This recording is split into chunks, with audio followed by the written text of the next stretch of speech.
แรม7 ค่ำนะวันพุธนี้ก็จะเป็นวันพระรายการวันนี้ก็จะได้ออกรายการเกี่ยวกับธรรมะคำสั่งสอนขององค์สมเด็จพระสัมมาสัมพุทธเจ้าเมื่อที่ผ่านมาแล้วนี่ก็คือเนี่ยวันที่21เนี่ยเราก็ได้ขึ้นไปร่วมงานสลากกพัดที่วัดผาลาดนะเราก็นึกใจว่าบ่มีคนนะเพราะว่ามันอยู่นั่นนะเนาะแต่ว่าคนเมื่อกันหลายนะคนนะเป็นจำนวนนักอยู่ไปร่วมงานสลากกพัดพอดีนะก็ไปรู้จักกันนะพระสงฆ์องค์เจ้าที่ไป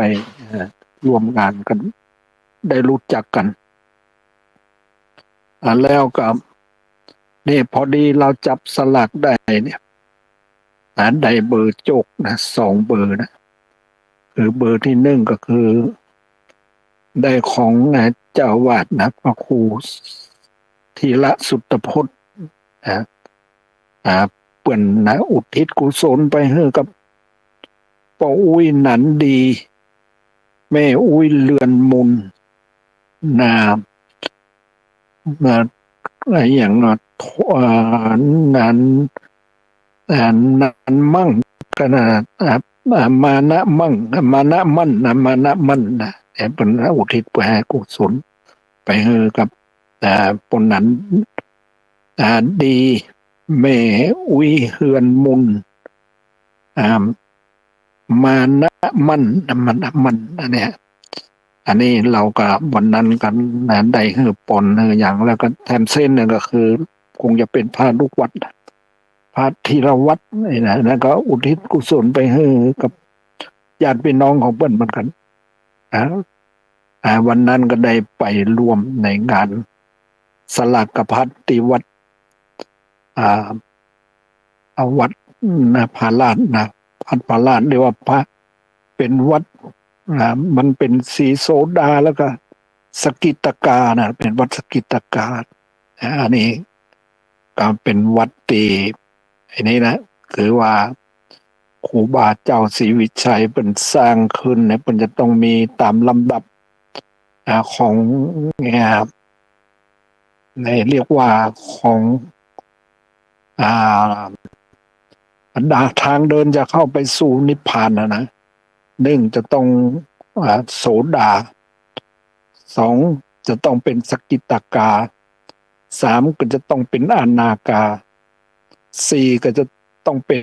อรหันต์อรหันตาเนี่ยคือสูงสุดเนี่ยในพระพุทธศาสนาถ้าผู้ใดดำเนินตามไปตามทางนี่นะเข้าขั้นโสดาแล้วเป็นว่ามันบัดตกตามแล้วนะบัดตกตามแล้วก็จะไปแต่ความดับทุกข์ความพ้นทุกข์อันนี้วันนั้นเราก็ได้ไปร่วมในงานสลากพัดแล้วต่อมากับวันที่22วันที่22นี่นะก็ได้ไปร่วมที่วัดศรีโสดาทำแล้ววัดศรีโสดาเพิ่งก็มีงานทำบุญกตัญญูกตเวทีคือระลึกถึงครูบาศรีวิชัยแล้วระลึกถึงเจ้าประคุณเนี่ยสมเด็จเจ้าคณะใหญ่หนเหนือเนี่ยนะอันนี้เราบางทีก็จำชื่อว่าใครได้นะแต่ว่ามันก็มีไอ้นี่นะหลวงพ่อวัดศรีสุดาเพิ่นก็เป็นเจ้าวาดนะแต่วันนั้นก็ได้ไปกราบเพิ่นเหมือนกันแล้วก็นี่แหละเราก็ได้พบปะกับพระสงฆ์องค์เจ้าพอดีวันนั้นกันได้พอดีเรานั่งทางทิศใต้นะโสตีนั่งของสงฆ์ทางทิศใต้ทางทิศเหนือก็จะมีไอ้เนี่ยพระเถระพระหลวงพ่อวัดศรีโสดาแล้วก็ ต่อมาก็เป็นหลวงพ่อเจ้าคณะจังหวัดแล้วก็ต่อมาทำอันนี้จำชื่อเป็นบัดได้แล้วต่อมาก็มีวัดนั่นแหละพระเจ้าคุณในอย่างเจ้าคุณดำริก็อย่างตีอยู่ตาสองอย่างนะบางทีเพิ่งก็มองเราอยู่นะเพราะว่าเราเคยไปที่วัดท่าสองอย่างหลายครั้งแล้วแหละพอดีบนกันมาถามความเป็นอยู่ต่างๆนะอันนี้วัดเจ้าคุณตีตาสองอย่างนะและพอดีวันนั้นก็มีหลวงพ่อไอ้เนี่ยหลวงพ่อที่มันเข้ามานะหลวงพ่อเจ้าคณะอำเภออดีตเจ้าคณะอำเภอแล้วก็ตีวัดวัดวัดดอยนะเนาะวัดดอยนะวัดดอยสะเก็ดนะเป็นกับเหมือนกับเนี่ยคุ้นเคยกันนะเพราะจะได้เนี่ยเมื่อแล้วนี่มันเมื่อเราเนี่ยประสบภัยคือว่าไฟไหม้เนี่ยหลวงพ่อเพิ่งกลับมานะมากับพร้อมกับเจ้าคณะจังหวัดพร้อมตั้งพระสงฆ์องค์เจ้าในอำเภอเรียกว่าอำเภอเมืองเชียงใหม่นี่นะแต่เราก็จำได้อยู่หลายรูปนะที่มาช่วยทอดพระป่าเป็นวันที่30นะวันที่30เมษายนนะอันนี้เราก็นั้นอยู่แต่เพื่อนก็คงจำเราได้อยู่นะพอดีเนี่ยว่าเมื่อแล้วนี่ก็มีท่านมหาลำไพท่านมหาลำไพก็ไปที่วัดโดยสะเก็ตนี่แหละคงจะไปพูดจากับท่านเจ้าคุณเนี่ยแล้วก็มหาลำไพก็บอกว่าเนี่ยถ้าจะมีปอยหลวงนะมีปอยหลวงนี่เปิ้นจะนิมนต์ท่านมหาลำไพมาด้วยเนี่ยหลวงพ่อวัดดอยสะเก็ดนะอัตวานี่พอดีก็มาพอมาเปิ้นกระทำนะเพราะว่าอย่างว่านะมันเราก็คุ้นเคยกันอยู่เพราะว่าเคยพบปะกันเนี่ยกับท่านมหาสวัยก็เนี่ยนี่เพราะว่ามันเนี่ยเป็นลูกศิษย์ของวัดบุพารามเหมือนกันแต่ว่านี่เราก็ได้พบปะแล้วก็มีเนี่ยแต่ว่านี่มีพอดีเนี่ยได้ทักทายปราศัยพอดีเนี่ยท่านเจ้าคณะจังหวัดเนี่ยก็มาจับไม้จับมือกันอันนี้ก็เพราะว่ามันก็คุ้นเคยกันนี่แหละอย่างว่านะอันนี้เราก็ช่วงที่ผ่านมานี่แหละวันที่42พอดีวันที่23ครูเนี่ยครูอำพันธ์นะครูอำพันธ์อายุแก่เราไปปีหนึ่งเพื่อนก็โทรมาว่าบอกวันที่23นี่ได้อยู่ก็บอกว่าได้อยู่นี่ครูอำพันธ์นี่ก็เป็นครูสอนอยู่ที่โรงเรียนห้วยทรายเนี่ยนะเป็นสอนอยู่ที่โรงเรียนห้วยทรายเนี่ยต้องมาอยู่ห้วยทรายเนี่ยก็รู้สึกคุ้นเคยกันดีพอดีผัวเบิ่นกับเป็นอาจารย์เป็นครูเหมือนกันอาจารย์เสงี่ยมนะคงจะเนี่ยเพิ่นอยู่ที่พุ่นน่ะบ้านเพิ่นจะอยู่ทางแม่ริมพุ่นแหละพอดีเพิ่น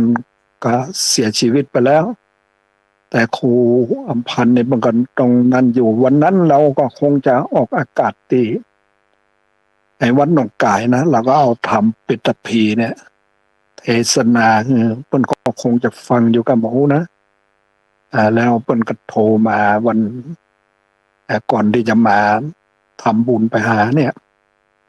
ก็ได้โทรมาหาอยู่ก็ได้มาตะวานี่ก็ได้มาทำบุญเพื่อจะอุทิศไปหาญาติพี่น้องของเพื่อนแล้วก็อาจารย์เสงี่ยม สุทธิยังกุลนะเป็นบ้านเป็นอยู่ดังเคเล็กนะแต่ว่าไปได้กับครูอัมพันธ์นี่ก็เป็นกันนั้นดีแล้วเป็นศรัทธาหลังจากเกษียณไปแล้วก็ยังมาทำบุญทำอะไรอย่างต่างๆเนี่ยอันนี้ก็เรียกว่าติผ่านไปแล้วเนี่ยนะแล้วเมื่อแล้วนี่ก็มีโยมคนหนึ่งนะหลังจากไปที่เนี่ยไปที่ดงหัดนาคมาพอดีกลับมาแล้วแกก็เข้ามาหานะเข้ามาหาแล้วก็เราก็ว่ามันก็ยังว่านะมันก็จำเราได้เนาะบางทีเราก็ดูคับคล้ายคับคาเปิ้นก็บอกถามเอาเข้ากับว่าเป็นดับสุมพลนะดับสุมพลวิเศษเนี่ยแต่บ้านมันอยู่ตำหนักนี่แหละก็ได้มาแต่ว่ามาถามความสุขทุกข์อย่างต่างๆเนี่ยแล้วก็บอกว่าเราตอนนี้กำลังจะมีจะเอารถไปทำต่อไอเสียนี่แหละเราก็ไม่ได้พูดคุยกันนะอย่างตะใดนะแต่ว่าดับสุมพลวิเศษเนี่ยมันเมื่อก่อนก็เคยเนี่ยเคยกันดีแล้วบางทีพบปะกันก็เคยกันดีแต่แกกันนั้นอยู่นะแกก็บางทีก็ชอบพระอยู่นะแกก็ชอบเรื่องพระอย่างต่างๆนะวันนั้นก็ได้พูดคุยกันพอสมควรแล้วอันนี้เราก็ที่ผ่านมาแล้วนี่นะเราก็ได้รู้จักกับคนต่างๆผู้คนต่างๆเราอันนี้เรื่องวันนี้นะก็อยากจะเอาเนี่ยธรรมะมากล่าวนะอันนี้วันนั้นก็ไม่ใช่วันที่ผ่านมาแล้วนี่นะมันอย่างว่าที่ผ่านมาแล้วก็มีงานแถมงานหนึ่งก็คืองานไปงานศพของโยมสุรภาเนี่ยโยมสุรภาก็เป็นโยมที่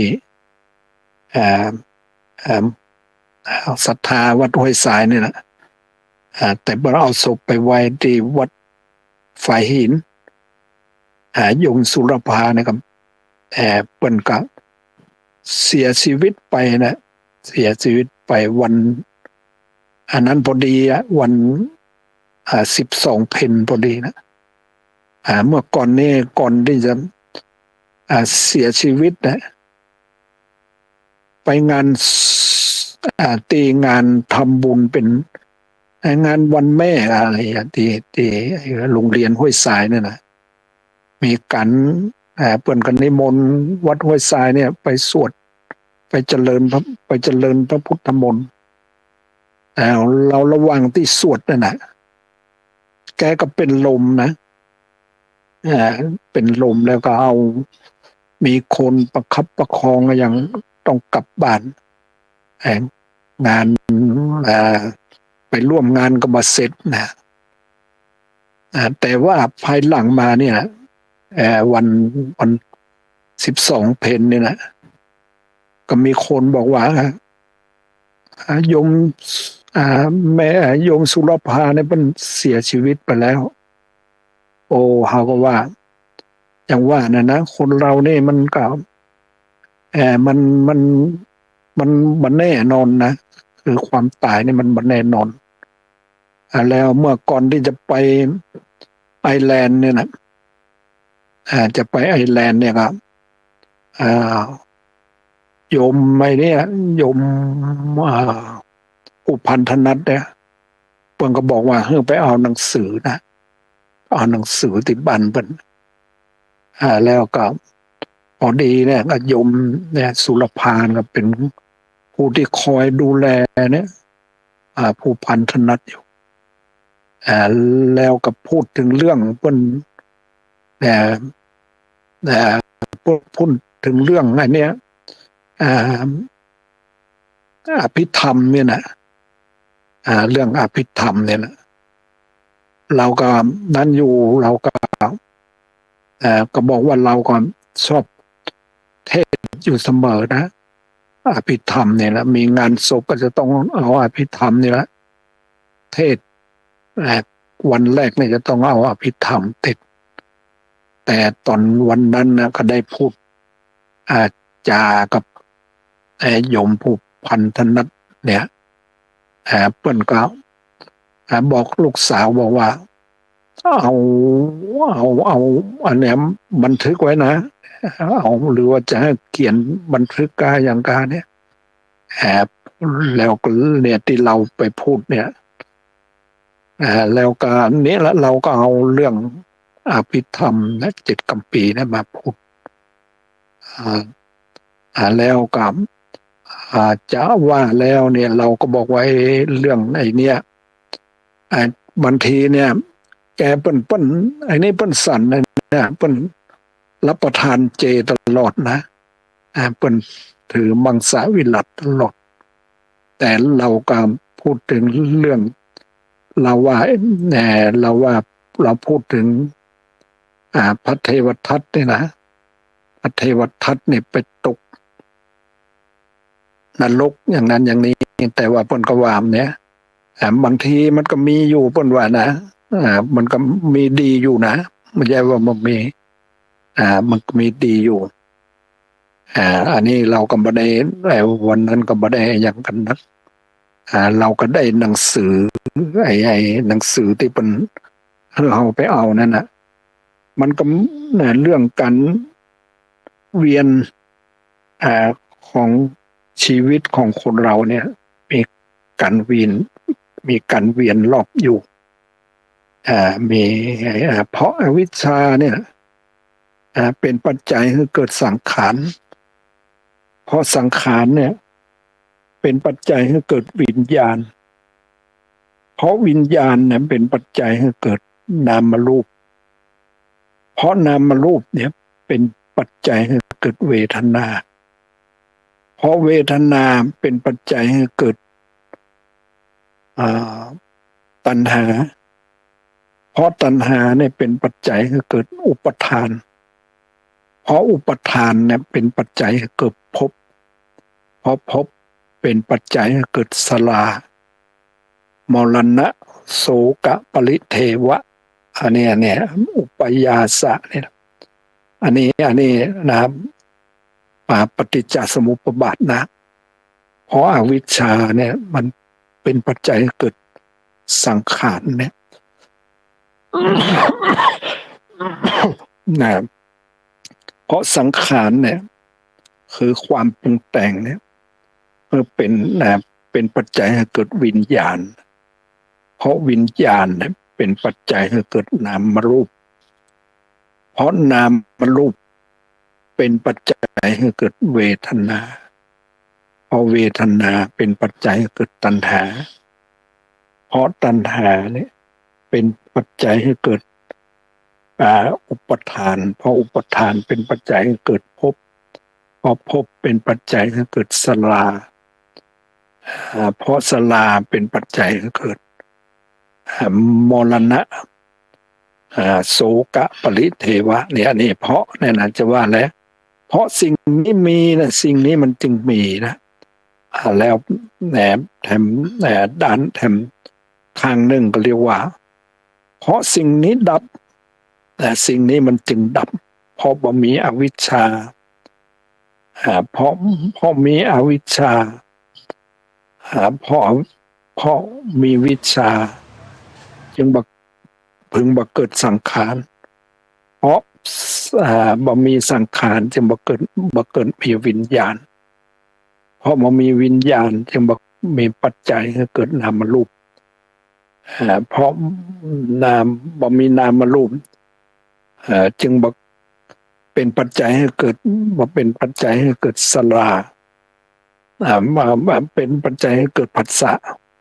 เพราะผัสสะเป็นปัจจัยเพราะผัสสะเนี่ยจะว่าแล้วก็เพราะผัสสะดับนะพอสิ่งนี้ดับสิ่งนี้จึงดับเนี่ยอันนี้ปฏิจจสมุปบาทนะอันนี้บางทีเพิ่งก็จะสวดอยู่อันนี้เรื่องปฏิจจสมุปบาทนี่เอาเปิ้นเอาเฮ้อนะเปิ้นว่าก่อนจะไปไอร์แลนด์เนี่ยเพิ่นก็บอกว่าอันนี้จะอันนี้เธอไปเอาหนังสือนี้นะเราก็ไปเอาเนี่ยหนังสือนี้นะแต่เป็นภาษาอังกฤษนะเป็นภาษาอังกฤษแต่ว่าถ้าคนในต่างประเทศแล้วเนี่ยถ้าเพิ่นดูแล้วเพิ่นก็เข้าใจแล้วนะเพิ่นเข้าใจแต่ว่าบางทีเราเนี่ยเราก็ไปเนี่ยกับไปในเมื่อไประหว่างไปอยู่ไอร์แลนด์นี่นะเราก็ย่อมจะเดินไปเดินไปตามตลาดไปตามร้านค้าต่างๆเนี่ยไปพบปะกับญาติโยมแล้วก็เอาหนังสือนี้นะเราก็จะพูดถึงเรื่องเนี้ยนะศีลห้านี่นะศีลห้าเนี่ยการบัฆ่าสัตว์การบัลักขโมยของคนอื่นการบ่ผิดลูกเมียคนอื่นการบ่พูดเท็จการบ่ดื่มน้ำเมาเนี่ยนะศีลห้านี่การปฏิบัติศีลห้านี่นะก็บอกเป็นทางจะไปแต่ความดับทุกข์ความพ้นทุกข์นี่เราบางทีเราก็นั้นอยู่เราก็พอเข้าใจบางเรื่องเกี่ยวกับศีลห้านี่นะเราก็เมื่อแล้วนี่ก็เอาหนังสือนี่ไปแจกแล้วก็หนังสือของเนี้ยไกด์เรียกว่าไกด์การนำที่จะไปสู่เนี้ยนะการเรียกว่า หนังสือหนังสือเรียกว่าวิปัสสนากรรมฐานเนี่ยนะมันจะมีเป็นเล่มเล็กๆนะเอาวางไว้ที่นั่นนะที่ในห้องนั่นนะเราก็เอาไปแจกไปอย่างแต่ว่าเปิ้นเนี่ยอย่างว่านะเปิ้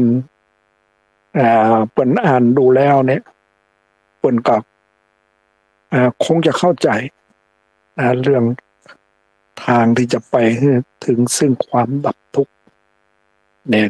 การเจริญสติปัฏฐานเนี่ยนะอันนี้อย่างทางที่จะทำให้เราตัดสรู้เนี่ยนะทำที่จะทำให้เรารู้นี่นะมีอยู่เนี่ยสติปัฏฐานสี่สัมมปัฏฐานสี่อิทธิบาทสี่อินทรีย์ห้าภาละห้าโพชฌงค์เจ็ดมรรคมีองค์แปดอันนี้นะนี่ทางที่จะทำให้ไปสู่ซึ่งการทำให้เรารู้นะนี่เรียกว่าองค์ธรรมที่จะทำให้เรารู้นะอย่างข้อหนึ่งและสติปัฏฐานสี่นะสติปัฏฐานสี่เนี่ยคือพิจารณานะกายในกายของเราเนี่ย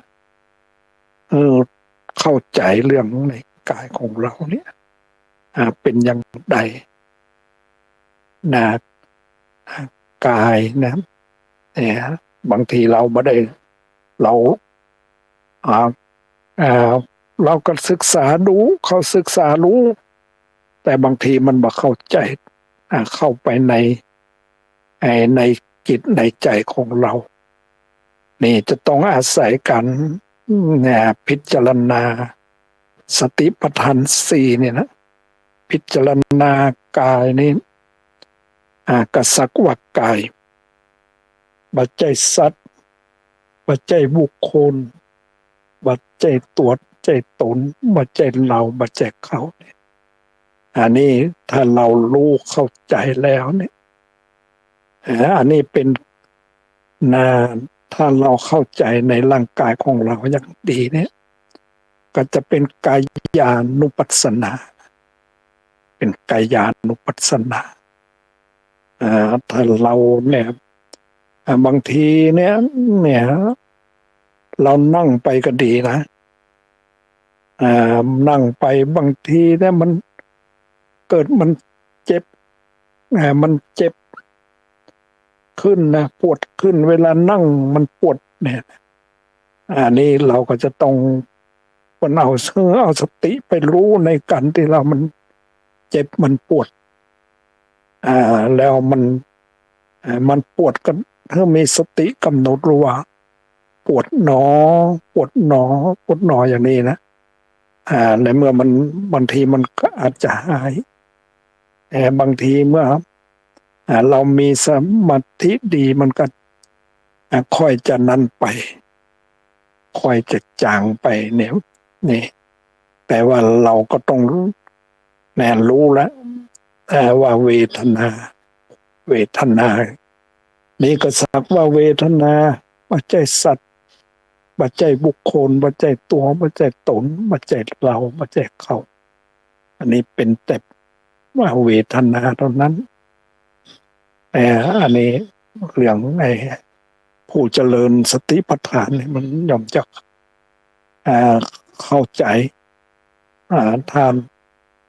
นั่งไปแล้วเนี่ยย่อมจะเข้าใจแล้วก็มันก็มีธรรมชาติของจิตเนี่ยมันย่อมคิดนะมันย่อมคิดจะคิดไปในอดีต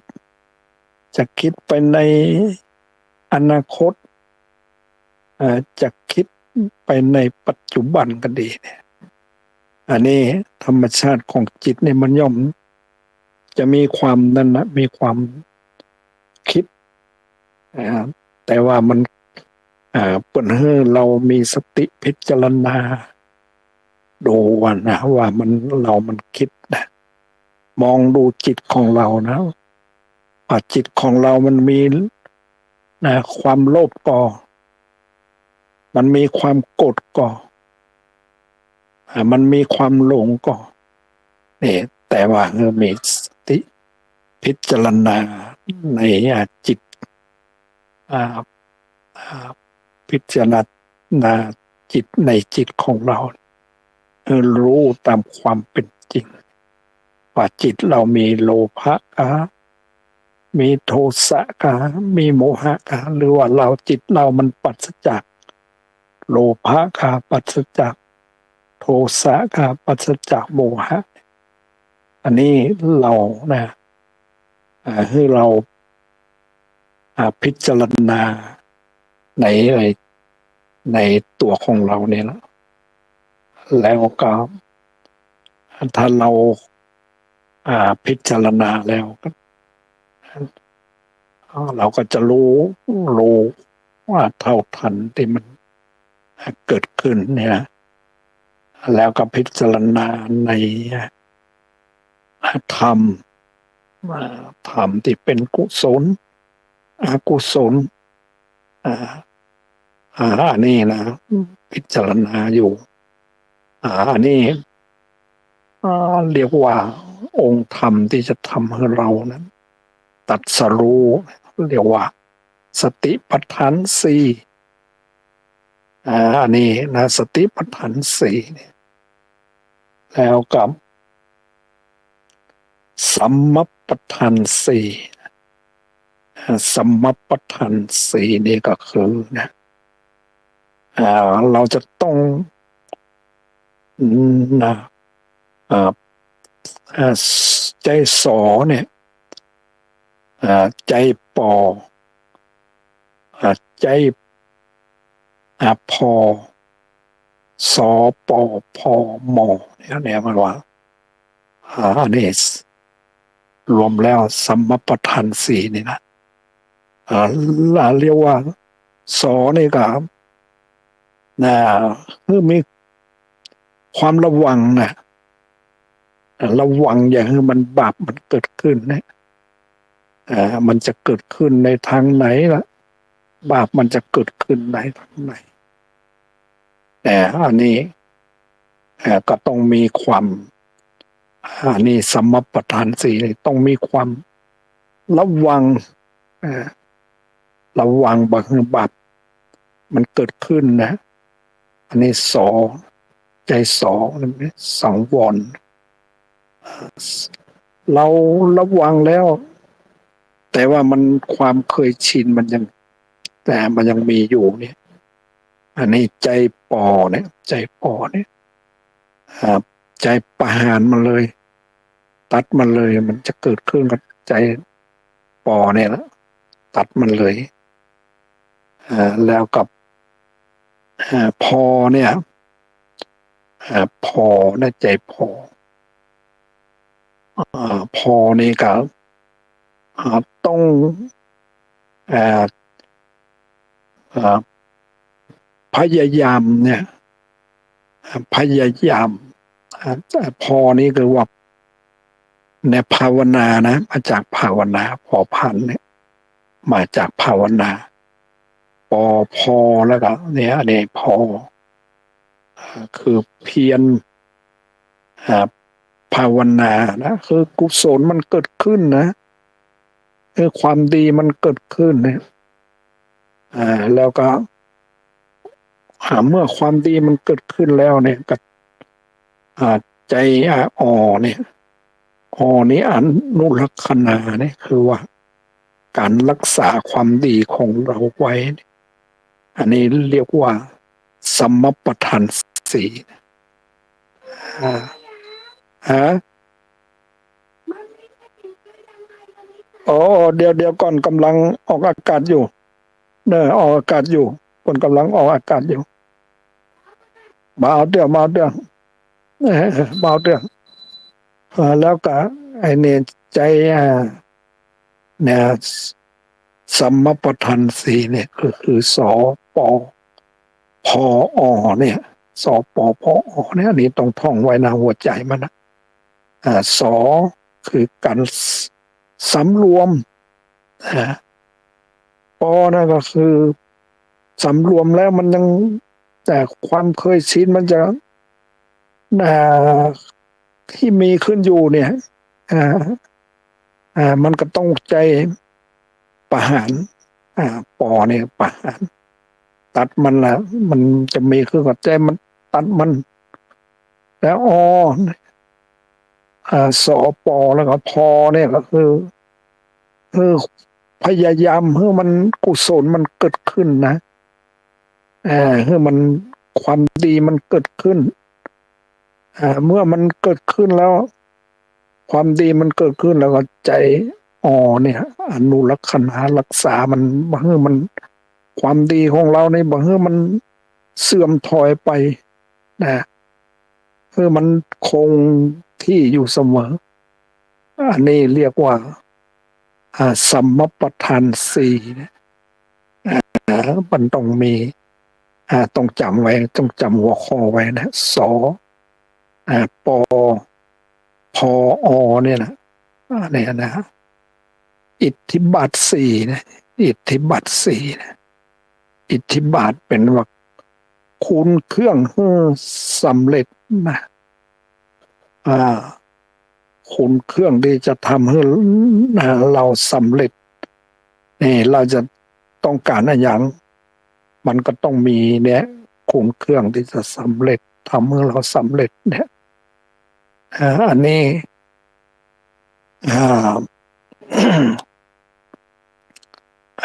คุณเครื่องจะทำให้เราสำเร็จเนี่ยเราจะต้องมีสันทะอันนี้สันทะความพอใจเราจะทำอะไรอย่างก็ต้องใจความพอใจต้องมีความพอใจพอใจแล้วเราก็พยายามอันทะแล้วก็วิริยะมีความพยายาม พยายามอยู่พอใจอย่างแล้วก็พยายามทำในสิ่งนั้นพยายามทำในสิ่งนั้นสันทะแล้วก็นาจิตตะจิตตะมีจิตฝักใฝ่ในสิ่งนั้นสันทะวิริยะจิตตะเนี่ยจิตตะมีจิตคิดใคร่ควรในสิ่งนั้นสันทะวิริยะจิตตะจิตจะเนี่ยเอาใจฝักใฝ่ในสิ่งนั้นจิตตะวิมังสาเนี่ยใคร่ควรในสิ่งเหล่านั้นอันนี้ถ้าเรามีทำสี่อย่างนี้นะมันก็ต้องสำเร็จทุกอย่างละจะต้องมีเนี่ยจะต้องมีอิทธิบาทสี่นะแล้วก็อินทรีย์ห้านะอินทรีย์ห้านี่นะอินทรีย์ห้านี่คือ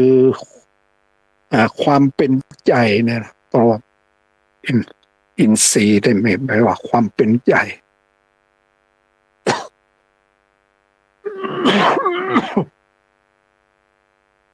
ในตัวของเราเนี่ยมันมีอย่างนะคนว่าอินทรีย์เนี่ยมันความเป็นใหญ่อย่างตาเนี่ยก็มีความเป็นใหญ่ในการเห็นหูนะก็มีความเป็นใหญ่ในการฟังเสียงจมูกนี่ก็มีความเป็นใหญ่ในการดมกลิ่นลิ้นเนี่ยก็มีความเป็นใหญ่รู้รสกายก็มีความเป็นใหญ่ในการกระทบกับโผฏฐัพพะมันจะมันการที่จะรู้จักกระทบโผฏฐัพพะนี่มันก็อยู่ที่กายของเรามันก็เป็นใหญ่ในแต่ละอย่างในตัวของเราในตาหูจมูกลิ้นกายของเราและจิตใจของเราจิตใจก็มีความเป็นใหญ่อันนี้มันแต่ละอย่างเนี่ยมันมีความเป็นใจของมันแต่จะเป็นว่าจะต้องให้มันมีอินทรีย์นะมีอินทรีย์อันแก่กล้าถ้ามันมีอินทรีย์อ่อนเนี่ยนะอินทรีย์อ่อนเนี่ยบักแก่กล้าเนี่ยมันก็บ่อยากจะมันก็บ่อยากจะฟังธรรมตาเนี่ยมันก็บ่อยากจะเห็น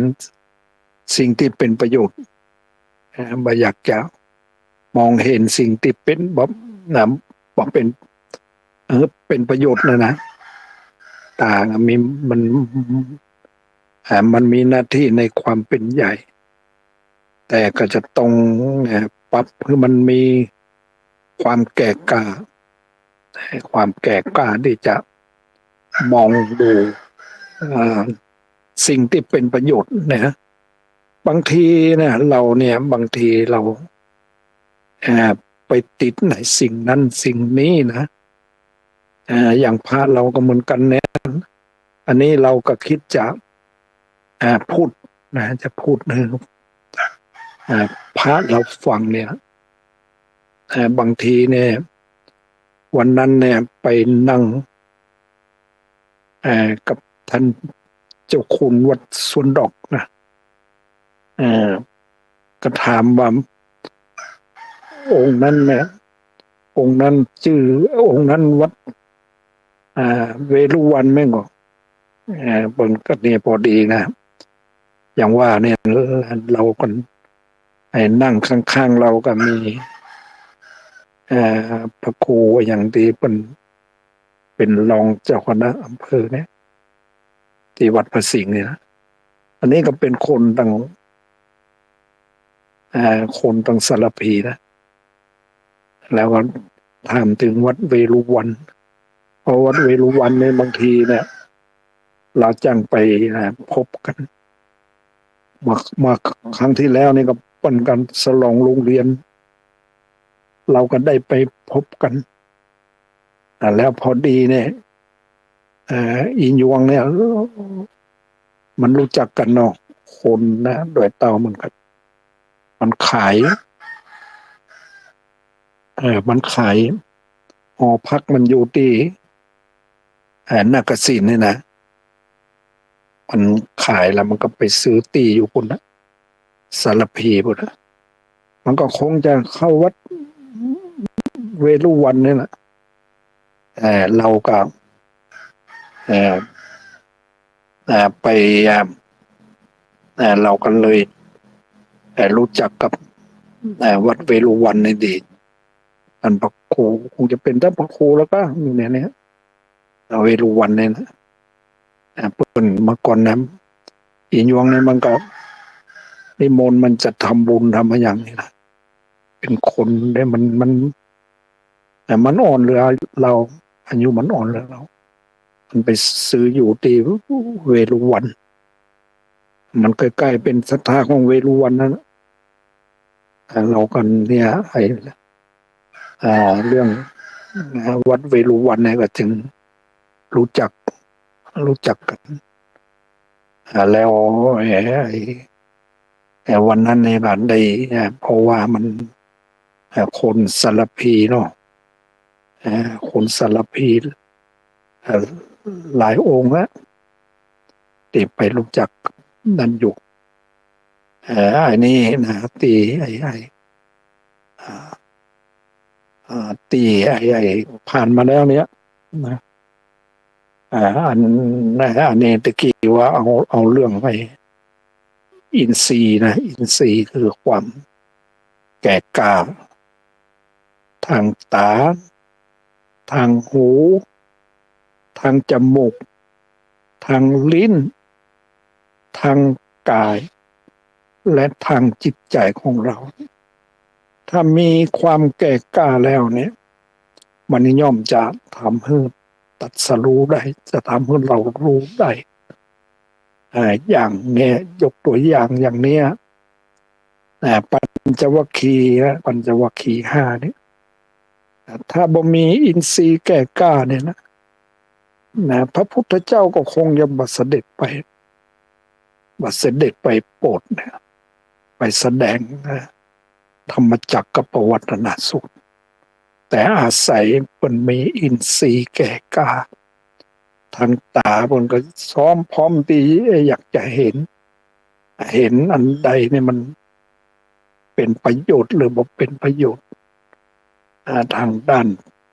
ตาทางด้านหูก็ย่อมจะฟังสิ่งที่เป็นประโยชน์อยากจะฟังสิ่งที่เป็นประโยชน์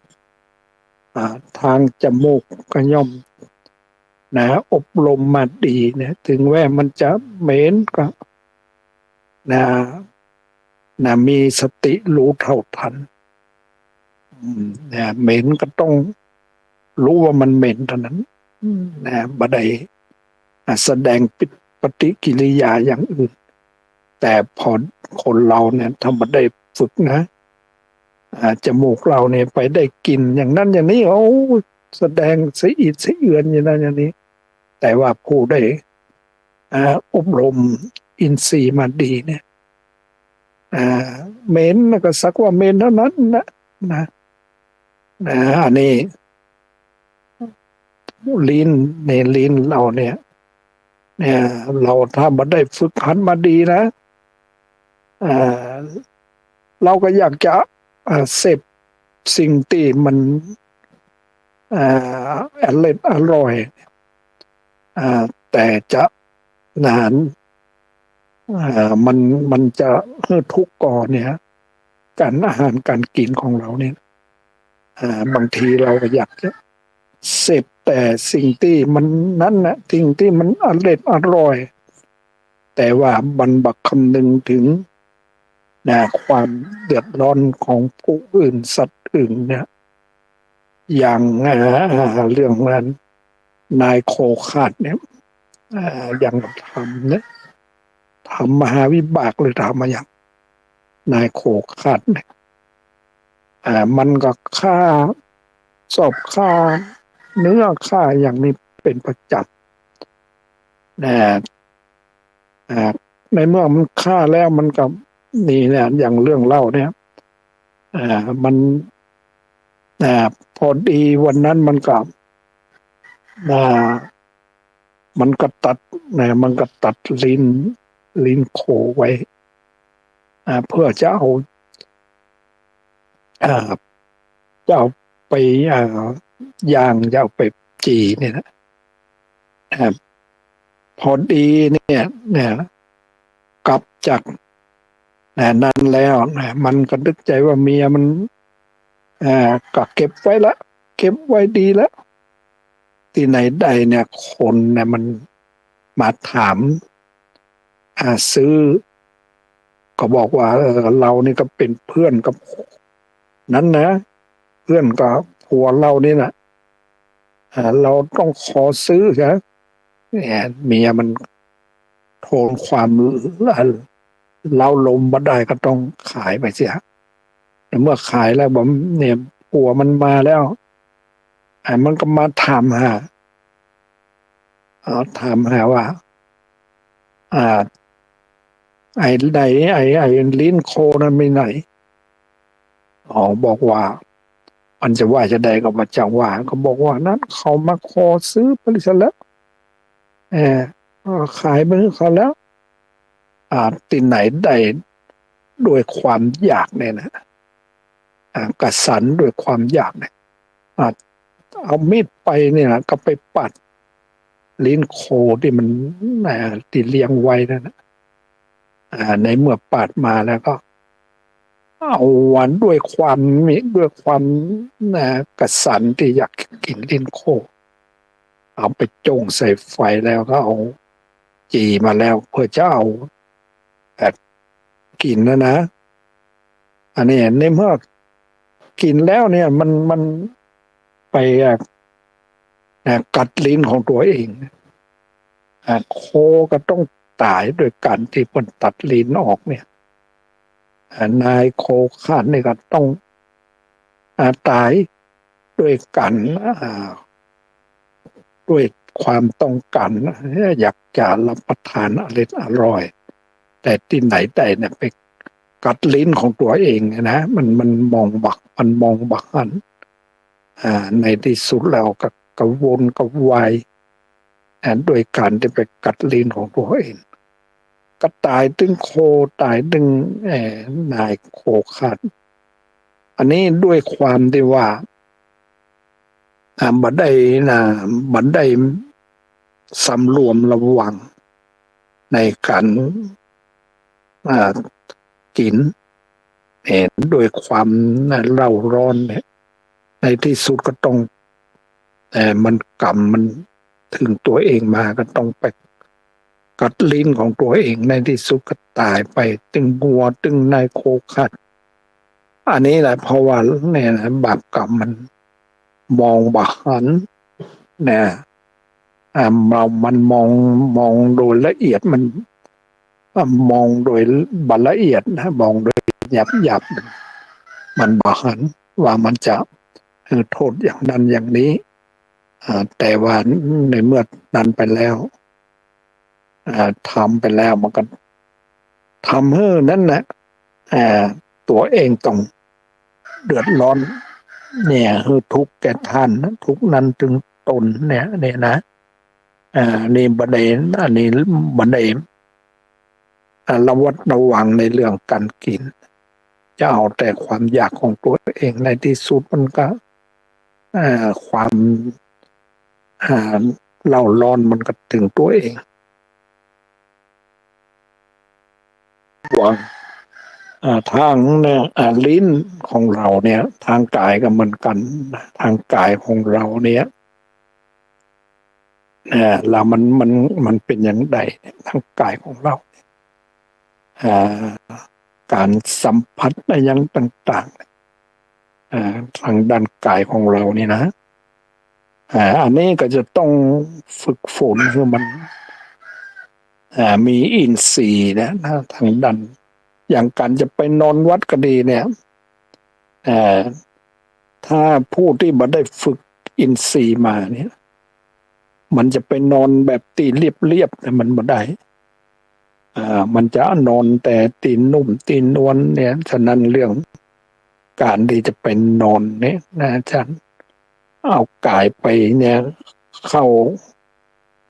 ถึงพระรัตนตรัยเนี่ยพระพุทธพระธรรมพระสงฆ์เนี่ยมันบ่ได้นะเพราะว่ามันบ่ได้ฝึกมามันบ่ได้ฝึกทางนี้มาอยากจะนั่งสิ่งที่นุ่มนวลนอนสิ่งที่นุ่มนวลอันนี้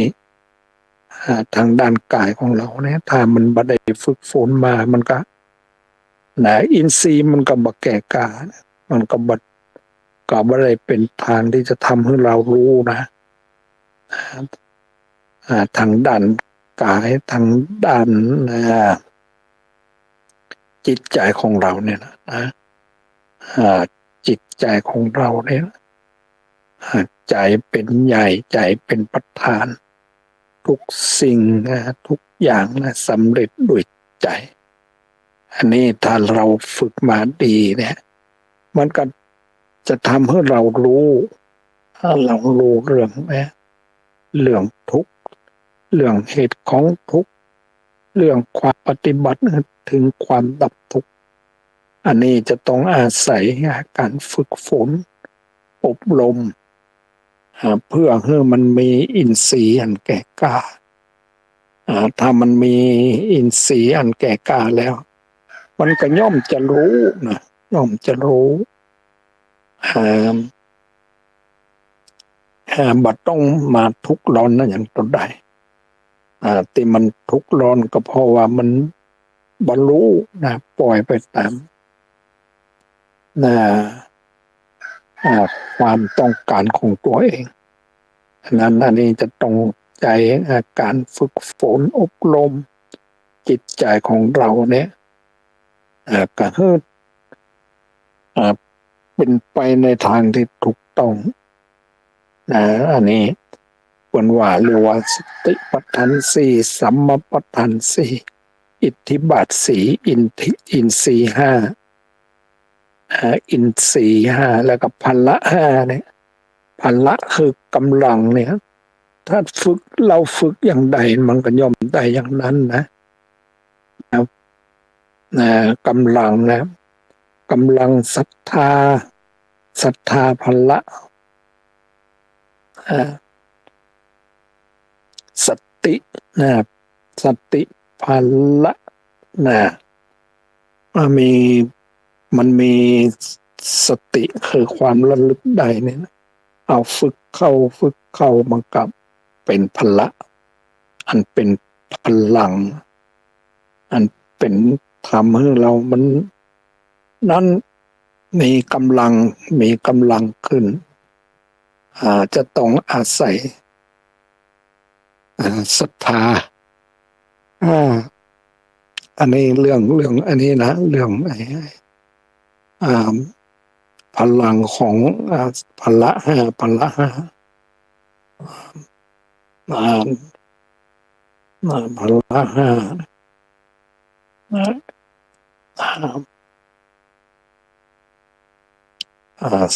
สันทะวิริยะจิตตะมังสาอันนี้เรียกว่าเราจะต้องอาศัยเนี่ยพละห้าเนี่ยคือธรรมที่เป็นกำลังแล้วการเนี่ยโพชฌงค์เจ็ดเนี่ยอย่างโพชฌงค์เจ็ดเนี่ยอาจจะต้องทำให้มันมีความสติสัมโพชฌงค์สัมปสัญญะสัมโพชฌงค์อันนี้เราจะต้องอาศัยการฝึกฝนการอบรมต่างๆแล้วก็จะทำให้เรานั้นไปแต่ความดับทุกข์ไปแต่ความพ้นทุกข์